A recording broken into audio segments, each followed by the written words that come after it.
Hello friends, welcome to Priyadarshini's kitchen. இன்றைக்கி நம்ம கிச்சனில் சூப்பரான வெள்ளை பூசணிக்காய் மோர் கூட்டு எப்படி பண்ணுறதுன்னு பார்க்கலாம். ரொம்ப ரொம்ப டேஸ்டான சைட் டிஷ் ஃப்ரெண்ட்ஸ். வாங்க இது எப்படி பண்ணுறதுன்னு பார்க்கலாம். அதுக்கு நான் வெள்ளை பூசணிக்காய் எடுத்துகிட்டு இந்த மாதிரி ஸ்கொயராக நறுக்கி வச்சுருக்கேன். அது கூட 1 டீஸ்பூன் அளவுக்கு கடலைப்பருப்பு, தேவையான அளவு கல்லுப்பு ஆட் பண்ணிக்கோங்க. இப்போ கொஞ்சமாக மஞ்சள் பொடி ஆட் பண்ணிக்கலாம்.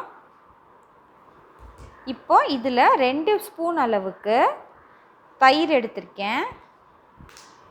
இப்போ 2 ஸ்பூன் போதும், ஏன்னா பூசணிக்காயிலேருந்து தண்ணி விடும். அவ்வளோ இதை நல்லா மிக்ஸ் பண்ணிக்கலாம். மிக்ஸ் பண்ணிவிட்டு இதை நம்ம குக்கரில் வேக வச்சுக்கலாம். இப்போ அரைக்கிறது பார்த்துடலாம். தேங்காய் அரை கப் எடுத்திருக்கேன், 1 டீஸ்பூன் ஜீரகம், 2 பச்சை மிளகா. அதுக்கப்புறம் இதில் தண்ணி ஊற்றி அரைக்க வேண்டாம், தயிர் ஊற்றியே அரைச்சிக்கலாம், இல்லைனா ரொம்ப தண்ணியாக போயிடும் கூட்டு. அதனால தான் இப்போ நான் 3 டீஸ்பூன் அளவுக்கு தயிர் ஆட் பண்ணிவிட்டு இதை அரைச்சிட்டு வந்துடலாம். இப்போ குக்கரில் நம்ம காயை வேக வச்சுக்கலாம். வெயிட் போட்டுட்டு 2 விசில் வர அளவுக்கு வேக வச்சு எடுத்துக்கலாம்.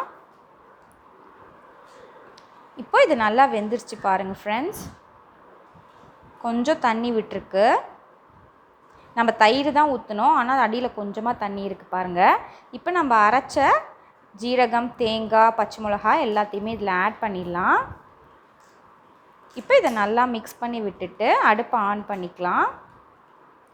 இது ஒரு 5 நிமிஷம் நல்லா கொதிக்கணும். அப்போ தான் நம்மளோட தேங்காயோட பச்சை வாசனை போகும்.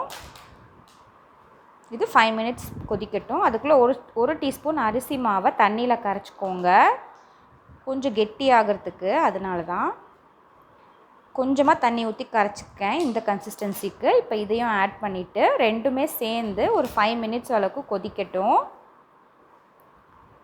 மீடியம் ஃப்ளேமில் வச்சு கொதிக்க வைங்க. இப்போ இது கொதிச்சுட்டு இருக்கும்போது இதுக்கு தாளிப்பு கொடுத்துடலாம்.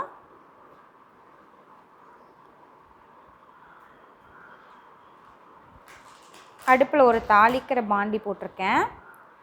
இதுக்கு தேங்காய் எண்ணெயில் தாளித்தா தான் ரொம்ப டேஸ்ட்டாக இருக்கும் ஃப்ரெண்ட்ஸ். ஸோ 1 டீஸ்பூன் அளவுக்கு தேங்காய் எண்ணெய் ஆட் பண்ணிக்கலாம். எண்ணெய் நல்லா காஞ்சதுக்கப்புறம் கடுகு 1 டீஸ்பூன், ஒரே ஒரு காஞ்ச மிளகாயை உடச்சி போட்டுக்கோங்க, வாசனைக்கு தான். கொஞ்சமாக கருவேப்பிலை எல்லாத்தையுமே ஆட் பண்ணிவிட்டு நம்மளோட கூட்டில் ஆட் பண்ணிடலாம். அவ்வளோதான் ஃப்ரெண்ட்ஸ், நம்மளோட சூப்பரான பூசணிக்காய் கூட்டு ரெடி ஆகிடுச்சு. இதை நீங்கள் வீட்டில் ட்ரை பண்ணி பார்த்துட்டு உங்களோட கமெண்ட்ஸை ஷேர் பண்ணுங்கள்.